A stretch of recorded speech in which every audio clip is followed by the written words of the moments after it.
So hello everyone, जैसे कि आप देख पा रहे हैं भारत का भूगोल में फिर से आपका स्वागत है। ये चैप्टर 9 जो स्टार्ट होने वाला है, इसमें आप पढ़ोगे भारत के खनिज संसाधन के बारे में। इस शॉर्ट टाइप लेक्चर में आप लास्ट तक जुड़े रहिए ताकि आपको अच्छे से प्रॉपर वे में सब कुछ समझ में आए। तो चलिए फर्स्ट ऑफ ऑल स्टार्ट करते हैं। चैप्टर 9 यानी भारत के खनिज संसाधन के बारे में। इसमें आप जैसे कि टॉपिक 1 जो है आपको आप खनिज के बारे में देखोगे। तो खनिज दो प्रकार के होते हैं। तो उसमें खनिज दो प्रकार में, पहला धात्विक खनिज हो जाते हैं जिसमें कि इसमें धातु युक्त तत्वों को शामिल किया जाता है। जैसे यहाँ पे समझना, खनिज जो है, खनिज दो तरह के होते हैं। कितने? दो प्रकार के। इसको नोट करते चलना, और जो जितना मैं बता रहा हूँ आपको कॉपी में नोट करना है। और ये 10 से 15 मिनट का अपना इम्पोर्टेंट टाइम दो ताकि आपको प्रॉपर वे में, और आपका जो इंडियन ज्योग्राफी है मुश्किल से 10 लेक्चर और होगा जो आपका कंप्लीट हो जाएगा। इसके बाद आपको वर्ल्ड ज्योग्राफी बताया जाएगा। तो चलिए इसमें देख लेते हैं। इसमें इंटरेस्टिंग टॉपिक है ये, आपको जानने में भी बहुत अच्छा लगेगा। और यहाँ पे खनिज के बारे में बहुत से एग्ज़ाम में पूछे भी जाते हैं, तो जैसे उसी प्रकार से समझते हैं। तो जैसे कि हमने आपको बताया खनिज दो प्रकार का होता है, तो उसमें आपने पहला नाम दिया धात्विक खनिज, और उसके बाद क्या है, अधात्विक खनिज। तो उसी प्रकार से यहाँ पे देखो दो प्रकार के जैसे खनिज हुआ, तो इसमें पहला हो गया आपका धात्विक खनिज। धात्विक खनिज क्लियर, इसको नोट करते चलना। मैं आपको बस समझाने के लिए यहाँ पे बता रहा हूँ, और वहाँ पे आपको लिखा हुआ है। ये हो गया आपका पहला। ये दूसरा हो गया अधात्विक खनिज। अधात्विक खनिज, इसको नोट करते चलना। तो ये दोनों आपको अभी पढ़ना है। पहला अभी देख लेते हैं धात्विक खनिज क्या होते हैं, तो उसमें अभी डिटेल में समझेंगे। अब यहाँ पे देखो, धात्विक खनिज जो है इसमें धातु युक्त तत्वों का मतलब सम्मिलित होते हैं। जैसे कि इसमें धातु युक्त तत्वों को शामिल किया जाता है। तो ऐसे खनिज जिसमें धातु युक्त धातु से मिला जुला, यानी धातु से मिला युक्त आप बोल सकते हो, धातु युक्त तत्वों को शामिल किया जाता है, उसे हम कहते हैं धात्विक खनिज। क्लियर, इसको नोट कर लेना। उसे हम क्या कहते हैं? धात्विक खनिज। तो यह कई उपभागों में विभक्त हैं, और जो ये धात्विक खनिज हैं ये कई उपभागों में विभक्त किया जाता है। तो सबसे पहले आपको हमने धात्विक खनिज का डेफिनेशन दिया, तो फिर से एक बार समझना धात्विक खनिज का डेफिनेशन। इसमें धातु युक्त, यहाँ पे समझना, इसमें धातु युक्त तत्वों को शामिल किया जाता है। क्लियर। तो यह कई विभागों में विभक्त है। जो धात्विक खनिज है ये कई विभागों में विभक्त है। फर्स्ट ऑफ ऑल समझना, जैसे कि ए बी सी डी, यानी कि 4 विभागों में ये उपभागों में क्या है, विभक्त है। तो यानी बांटा गया है। तो उसमें पहला है धात्विक खनिज में आपको, जैसे कि आपने लोहा है, लोहा यानी कि उसे हम बोलते हैं अपने भाषा में लौह धातु। तो पहला आपको हो जाएगा आपको लौह धातु के बारे में। जैसे कि हमने आपको बताया धात्विक खनिज के बारे में, धातु में क्या आता है, लौह धातु। उसके बाद दूसरा टॉपिक में आप पढ़ोगे लौह मिश्रित धातु, लौह से मिला हुआ धातु। उसके बाद आप पढ़ोगे अलोह धातु, तो वो भी आपको धात्विक खनिज में ही आएगा। उसके बाद लास्ट पढ़ोगे डी जो है आपका, यानी कि उपभागों में लास्ट जो आप देखोगे इसका, तो अन्य धातु, इसमें आप पढ़ोगे तांबा के बारे में। तो फर्स्ट ऑफ ऑल लौह धातु देख लेते हैं। लौह धातु में आपका जो खनिज आएगा, तो ये इससे बहुत से एग्जाम, जितने भी ऑल कॉम्पिटिटिव एग्जाम में हेमेटाइट होता है, तो वो लोहा का जो खनिज, यहाँ पे समझना लौह धातु जो है ये जैसे हेमेटाइट हो गया, मैग्नेटाइट हो गया, लिमोनाइट हो गया, और सिडेराइट हो गया, एवं पायराइट हो गया। तो ये जितने भी लौह धातु हैं ये उनका जो भागों में, जो हमने कहा कि धात्विक खनिज जो है 4 प्रकार के बटा हुआ है, तो लौह धातु में ये सब आएगा। तो इसको नोट करते चलना।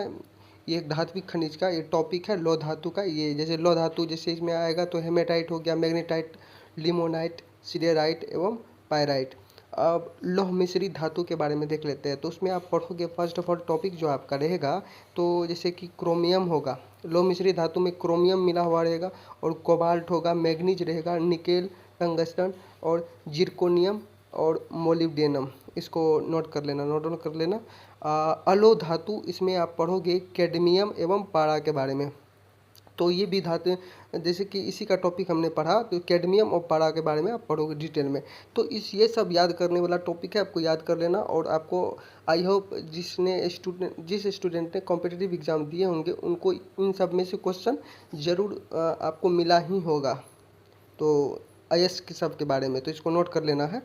तो अब देखो यहाँ पे अगला टॉपिक समझना, अन्य धातु जो होता है, तो इसमें आपको तांबा हो गया, जो अगर अन्य धातु को लिया जाए तो उसमें तांबा मिल जाएगा, जस्ता मिल जाएगा, टीन मिल जाएगा, सीसा, और उसके बाद रांगा, सोना, चांदी, प्लेटिनम और यूरेनियम एवं लिथियम आदि ईटीसी मिल जाएगा। तो इसको आप नोट डाउन कर लेना। हमने आपको बताया धात्विक खनिज और उसको हमने कंप्लीट कराया, और हमने ये भी बताया कि धात्विक खनिज जो है 4 प्रकार के उपभागों में विभक्त किया गया, और चारों को हमने आपको डिटेल में समझाया।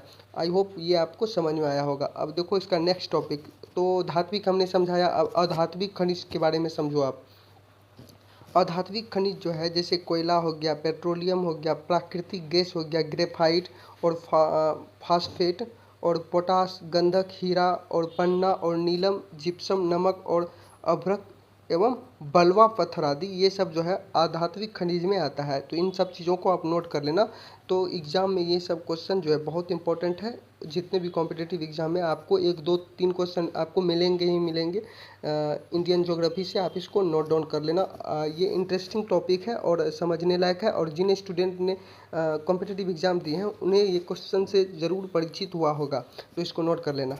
तो अब देखो लोहा के बारे में अगला टॉपिक समझो। तो हम पढ़ रहे थे भारत के खनिज संसाधन में अगला टॉपिक है आपका लोहा, तो लोहा के बारे में समझो।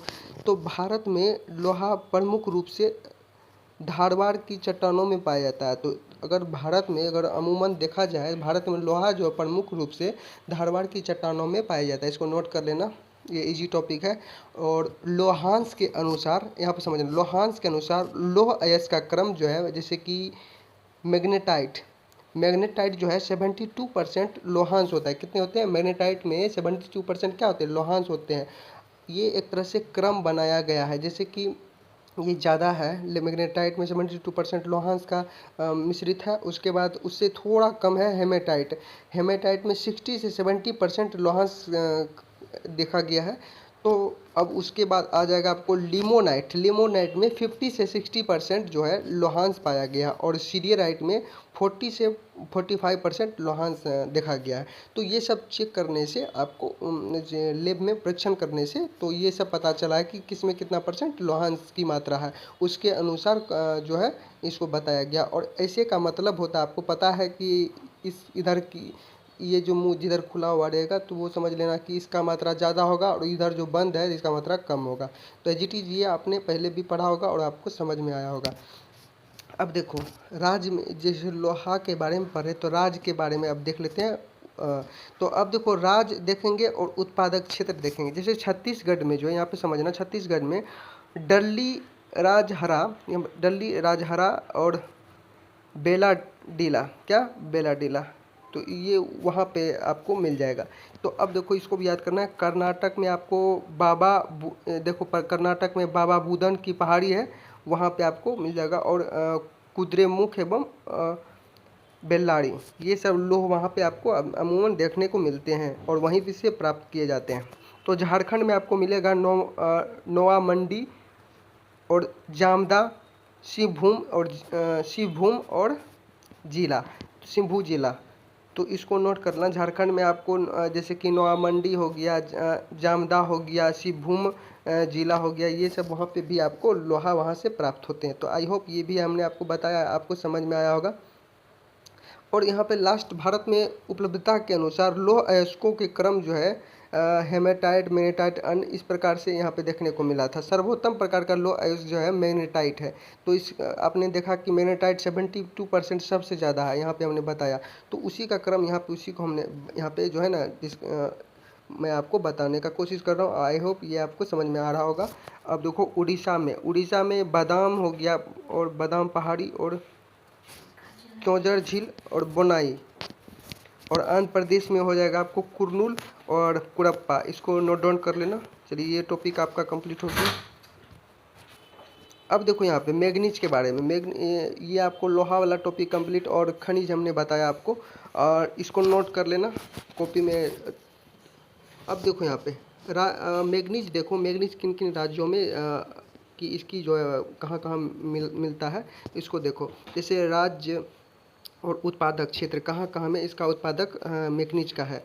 जैसे उड़ीसा में आपको क्योंझड़ और कालाहांडी और सुंदरगढ़, वहाँ पे आपको जो मैग्नीज देखने को मिलता है। उसके बाद मध्य प्रदेश में आपको बालाघाट और यहाँ इसको नोट करना, और छिंदवाड़ा, वहाँ पे देखने को मिलता है मध्य प्रदेश में मैग्नीज। और महाराष्ट्र में नागपुर और भंडारा रत्नागिरी मैग्नीज देखने को मिलता है। झारखंड में आपको जो है पश्चिमी सिंहभूम, वहाँ आपको मैग्नीज देखने को मिलता है। आई होप ये आपको समझ में आया होगा। ये सब याद करने का जो है एक ट्रिक है, आप इसको ट्रिक के बेसिस पे आप याद कर सकते हो। तो आपको हमने जैसे कि बताया था कि 10 से 15 मिनट, ये 10 से 15 मिनट का शॉर्ट टाइप वीडियो होगा।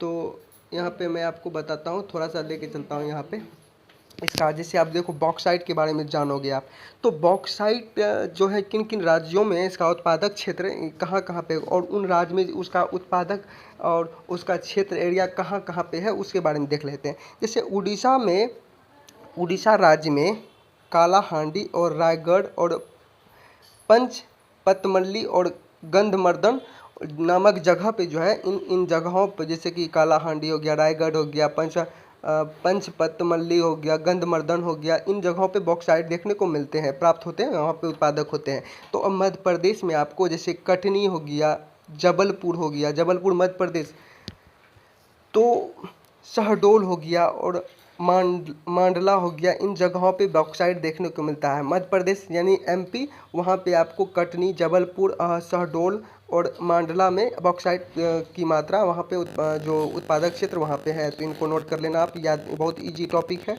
और झारखंड में आपको जैसे कि पालमू हो गया, लोहरदगा हो गया, वहाँ पे आपको जो बॉक्साइट देखने को मिलता है। और छत्तीसगढ़ में आपको बस्तर, बिलासपुर और सरगुजा, वहाँ पे आपको बॉक्साइट देखने को मिलता है।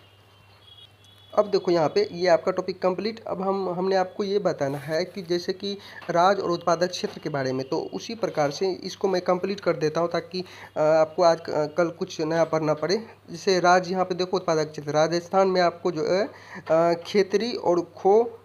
खेतरी खो दरीबा नामक जगह पे आपको तांबा देखने को मिलता है। और मध्य प्रदेश में आपको मालाज खंड और बालाघाट जिला में आपको तांबा देखने को मिलता है। और झारखंड में आपको मोसाबानी और राखा और सोनामाखी तांबा देखने को मिलता है। आई होप ये आपको समझ में आ चुका होगा। आप चांदी के बारे में देखो, जैसे राज्य हो गया उत्पादक क्षेत्र, उसमें आप देखोगे जैसे कि राजस्थान हो गया, राजस्थान में ज्वार क्षेत्र हो गया।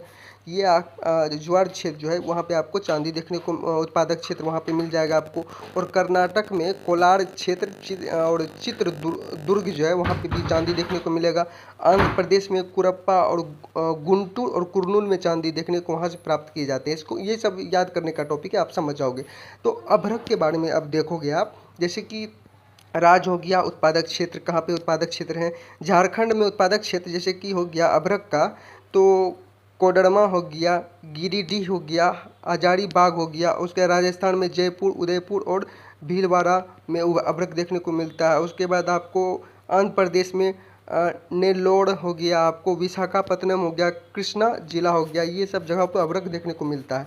अब देखो यहाँ पे सोना कहाँ कहाँ मिलता है वो देख लेते हैं, लास्ट टॉपिक है और इसके रिलेटेड अगला वीडियो में देखेंगे।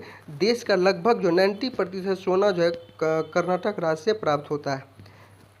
और उत्पादन क्षेत्र जो है जैसे कि कोलार की खान जो हो गया और हट्टी की खान हो गया, स्वर्ण रेखा हो गया, स्वर्ण रेखा नदी हो गया, वहाँ पे भी आपको सोना वहाँ से भी प्राप्त किए गए हैं। तो और सोन नदी की बालू हो गई, इन सब जगहों से सोना प्राप्त होते। चलिए आपने ये समझा, आपने कोलार गोल्ड फील्ड होता है जैसे कि जिसके नाम पे मूवी निकला हुआ था, वहाँ पे सोना का खदान जो है ज़्यादा मात्रा में वहाँ से सोना प्राप्त किया गया है।